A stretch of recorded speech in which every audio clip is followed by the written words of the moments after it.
अमीषा जी, अगर इस वक्त जो फाइनेंशियल मार्केट में सिचुएशन है, क्योंकि इस पूरे हफ्ते में हमने बहुत उतार चढ़ाव देखा, हमने देखा कि ये शुक्रवार से ही यूएस मार्केट्स में तो शुरू हो गया था कि वहाँ एक रिसेशन का फियर एकदम आया। येन बीओजी ने, बैंक ऑफ जापान ने जब रेट्स बढ़ाए तो येन कैरी फॉरवर्ड ट्रेड रिवर्स होने शुरू हुए, लोगों ने अपनी पोजीशन रिडीम की, और ये जो ग्लोबल एक मैस्कैरिक सेल ऑफ देखा हमने, उसका इम्पैक्ट हमें भी आ रहा है। ये कितने समय तक रह सकता है? इससे क्या इंडियन रिटेल इन्वेस्टर सीख ले? क्योंकि बहुत सारे निवेशक हैं जो टीवी पर देख के, समझ के, पेपर पढ़ के ट्रेड करते हैं या इन्वेस्टमेंट डिसीजन चेंज भी करना लग जाते हैं। उनके लिए इस वक्त सलाह क्या होनी चाहिए? देखिए, दो चीज जरूरी है।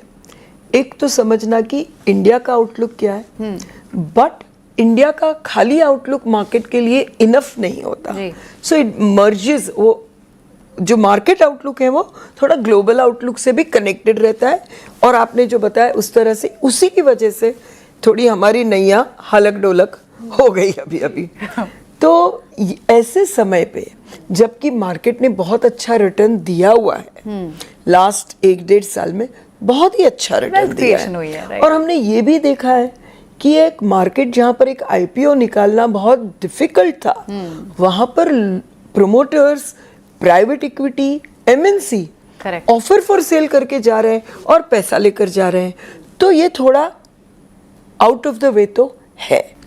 यहाँ पर अगर कॉशन लाना है तो सबसे पहले ये मार्केट नेविगेट करने के लिए ओवर ट्रेडिंग को बंद कर दीजिए। मतलब जो आपके पास पैसा है उसी का इन्वेस्टमेंट होना चाहिए।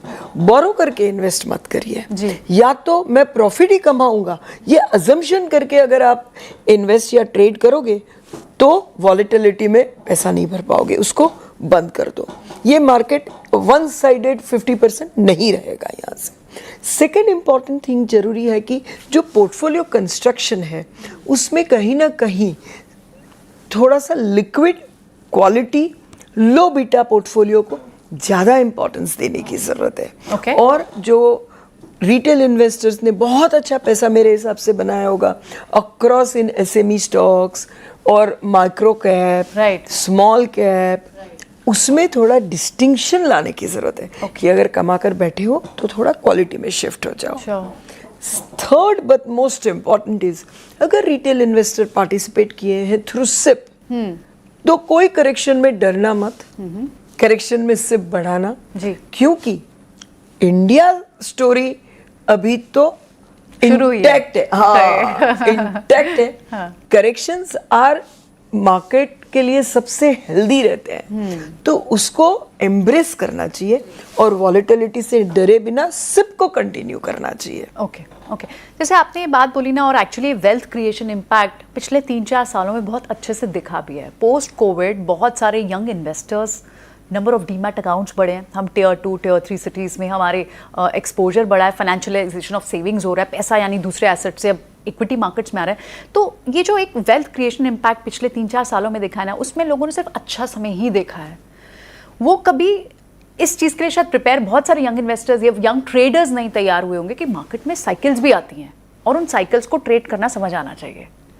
तो ये क्या थोड़ा सा टफ टाइम इस साल के लिए है, ये second half?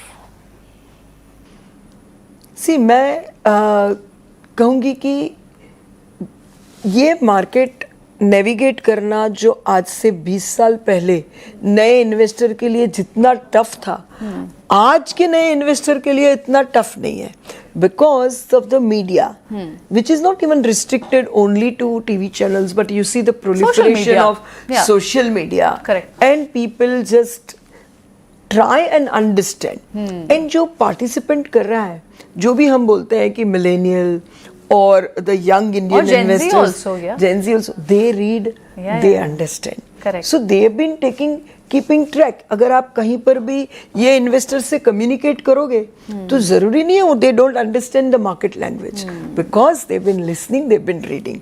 So I feel that they will navigate the times better than before. Sure. But the critical distinction which always remains between greed and fear, between a mental discipline in making money which is required, जो कल भी difficult था इनके लिए भी difficult रहेगा।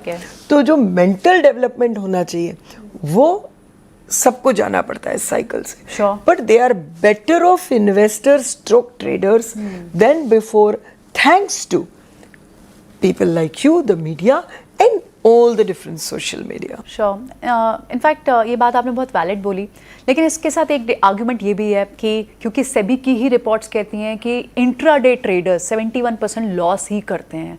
एक ही दिन में मल्टीपल ट्रेड्स लेने वालों के बहुत सारे ट्रेड लॉस में जाते हैं। तो थोड़ा आपकी वो स्ट्रैटेजी तो किसी भी समय हो, पर ये डेटा अगर हमने 10 साल पहले निकाला होता तब भी तो भी होता, सेम होता, तब भी होता। मैं भी यही बोल रही थी कि किसी भी साइकिल में ले लो, ये डेटा तो सेम ही था। Yes, तो ये ये डेटा आपको तो सेम ही रहेगा। इसके लिए तो डिसिप्लिन आपको ही मेंटेन करना पड़ेगा। इस पे आप ग्लोबल साइकिल को ब्लेम नहीं कर सकते, इंडिया के टाइम को ब्लेम नहीं कर सकते। Correct. तो अमीषा जी, अगर इस वक्त हमारे को जैसे एक ही मैं आपको बीच में कहूंगी कि there is a difference between investor and trader. Correct. Investor takes very few decisions. जब आप कम डिसीजन लेते हो, रॉन्ग जाने का चांस कम होता है। इसीलिए कहते हैं इन्वेस्टमेंट बोरिंग भी बहुत होती है। हाँ, लेकिन trader takes so many decisions. Every hour trader takes a decision. Right. More the decision you take, more the chances of going wrong. Correct, So these distinctions will always remain. Always be there. तो अब कौन सी future themes हैं, अगर एक investor को यहाँ से alpha generation करने का सोचना होगा तो वो कौन सी फ्यूचर थीम्स पर ध्यान रखेगा? 3 to 5 years and 10 years का व्यू लोगे तो capital goods, within that energy transition, within that these new energy form will continue to be a very big theme. Similar big theme will continue to be in and around drone, be it in defense, civil and industry. This will be a very big theme which will continue over next 10 years.